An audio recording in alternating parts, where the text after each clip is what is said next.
दोस्तों शंखनाद हो चुका है।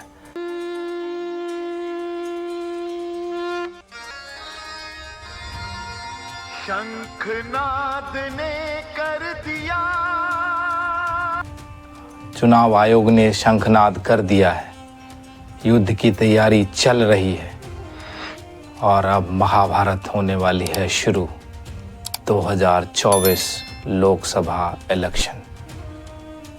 2024 का इलेक्शन कोई मामूली इलेक्शन नहीं है, यह है दो विचारों का टकराव। नमस्कार दोस्तों, मैं जावेद आपका अपनी दूसरी वीडियो में स्वागत करता हूं। इलेक्शन कमीशन ऑफ इंडिया ने कहा है आचार संहिता के उल्लंघन पर होगी कड़ी कार्रवाई। 1 मार्च 2024 को ही जारी कर दी है, जो मैं अभी वीडियो रिकॉर्ड कर रहा हूं। इस एक दिन पहले इलेक्शन 2024 की एडवाइजरी जारी कर दी है सारे पॉलिटिकल पार्टी को, यानी कि मॉडल कोड ऑफ कंडक्ट की एडवाइजरी जारी कर दी गई है। देश में किसी भी चुनाव को पारदर्शी, निष्पक्ष और स्वतंत्र ढंग से कंप्लीट कराने के लिए या संपन्न कराने के लिए चुनाव आयोग कुछ नियम शर्तें तय करती है। इन्हीं नियम शर्तों को आचार संहिता कहा जाता है।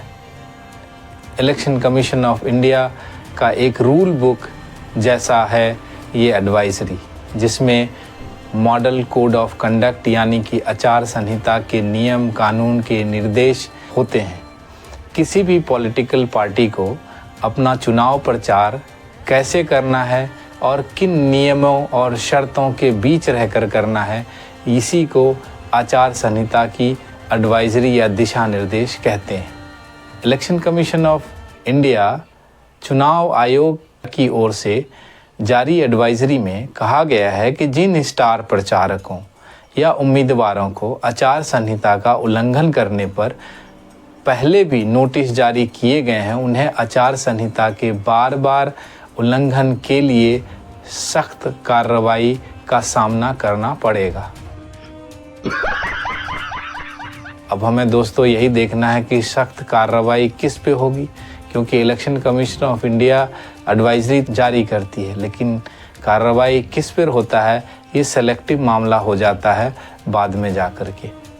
अब ये आने वाले लोकसभा चुनाव से पहले चुनाव आयोग इलेक्शन कमीशन ने फ्राइडे को राजनीतिक दलों को एक एडवाइजरी जारी की, जिसमें उनसे चुनाव प्रचार के दौरान डिसिप्लिन और पेशेंस बनाए रखने और मुद्दे पर आधारित बहस की ज़रूरत पर जोर दिया गया।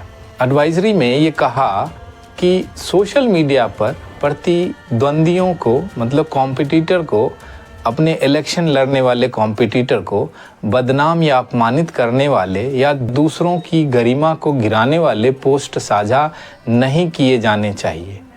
आयोग ने, इलेक्शन कमीशन ने राजनीतिक दलों को विभाजनकारी, मतलब डिवाइसिव बयानबाजी से दूर रहने के लिए कहा गया है।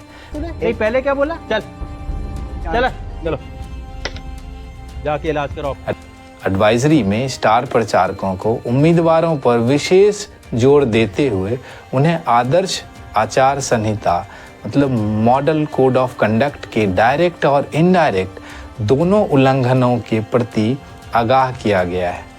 एडवाइजरी में कहा गया है कि चुनाव आयोग आगामी, मतलब आने वाले चुनाव में समय और सामग्री के संबंध में दिए जाने वाले नोटिस पर पुनर्विचार करने के लिए आचार संहिता के उल्लंघन का आकलन करेगा। आयोग ने एडवाइजरी में चुनावी प्रक्रिया की इंटेग्रिटी, मतलब अखंडता को बनाए रखने के लिए कई निर्देश जारी किए हैं, जैसे कि पहला शर्त है जाति या सांप्रदायिक भावनाओं के आधार पर अपील न करने के लिए कहा गया है। मैं रिपीट कर दूं, जाति या सांप्रदायिक भावनाओं के आधार पर आप वोट नहीं मांग सकते। दूसरा पॉइंट है ऐसी गतिविधियों में शामिल ना होने के लिए कहा गया है जो मतभेदों को बढ़ाती है या अलग अलग ग्रुप्स को आपस में दुश्मनी के लिए उकसाती है। तीसरा पॉइंट इसमें कहा गया है कि मतदाताओं को गुमराह करने के मकसद से झूठे बयानों या निराधार आरोपों का प्रचार नहीं करना है। चौथा पॉइंट है व्यक्तिगत हमलों से बचना है, मतलब पर्सनल अटैक से बचना है। अगर आप उम्मीदवार हैं या प्रचारक हैं तो आप व्यक्तिगत पर्सनल अटैक ना करें अपने ऑपोजिशन पर, और राजनीतिक भाषण में मर्यादा बनाए रखना है। पांचवा पॉइंट है चुनाव प्रचार के लिए किसी मंदिर, मस्जिद, चर्च, गुरुद्वारा या किसी अन्य पूजा स्थल का इस्तेमाल नहीं किया जाना चाहिए। मैं क्या करूं, फिर जॉब छोड़ दूं? अब आप दोस्त जानते हैं कि ये पांचवा पॉइंट ऐसा है, इसके बगैर चुनाव होगा ही नहीं। मंदिर, मस्जिद, चर्च, गुरुद्वारा, मतलब मंदिर मस्जिद किए बगैर तो चुनाव प्रचार तो शुरू ही नहीं होता। आने वाला वक्त ही बताएगा ये बायस्ड है या ट्रांसपेरेंसी है, या जो सत्ता में है उसको दंडित कर सकेगी कि नहीं, ये भी देखना है। छठा पॉइंट है राजनीतिक दलों और उम्मीदवारों को ऐसे किसी भी कामों या बयानों से बचने के लिए कहा गया है जिन्हें महिलाओं के सम्मान और गरिमा के खिलाफ माना जाता है। सातवां पॉइंट है मीडिया को अनप्रूव्ड या असत्यापित और भ्रामक विज्ञापन नहीं दिए जाने चाहिए। वाह क्या सीन है, वाह क्या सीन है। आठवां पॉइंट है सोशल मीडिया पर संयम बरतना है, मतलब पेशेंस रखना है। प्रतिद्वंदियों या कॉम्पिटिटर को बदनाम करने वाले पोस्ट करने से बचना है।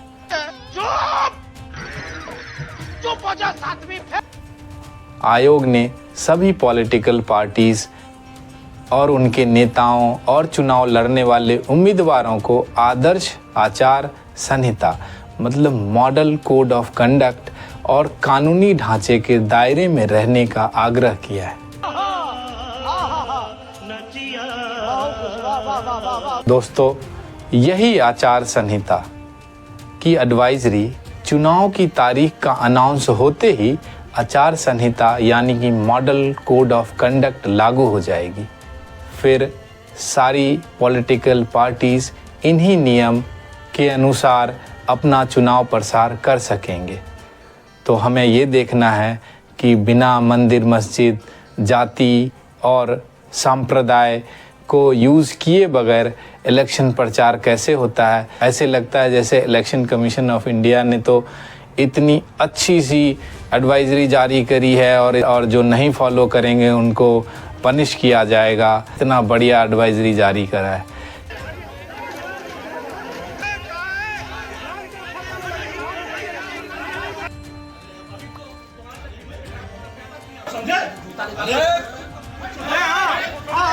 कि किसी जाति संप्रदाय का इस्तेमाल नहीं करना है, किसी मंदिर, मस्जिद, गुरुद्वारे, गिरजाघर का इस्तेमाल नहीं करना है वोटरों को लुभाने के लिए।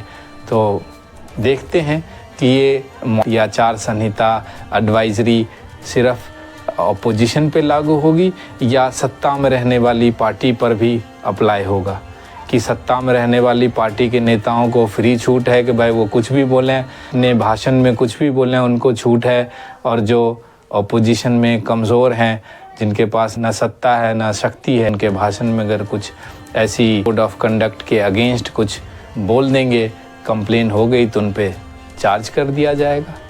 तो देखते हैं कि election commission of India biased होगी या ट्रांसपेरेंसी मेंटेन रखेगी। तो दोस्तों, अगर आपने मेरे वीडियो को लाइक नहीं किया है तो प्लीज़ लाइक कर लें। अगर सब्सक्राइब नहीं किया है तो प्लीज़ सब्सक्राइब कर लें। आपके सपोर्ट की बहुत ज़रूरत है। एक लाइक, सिर्फ एक क्लिक करना है आपको, और कमेंट ज़रूर करें कि आपको ये वीडियो कैसा लगा। Thank you for watching. Have great day. जय हिंद।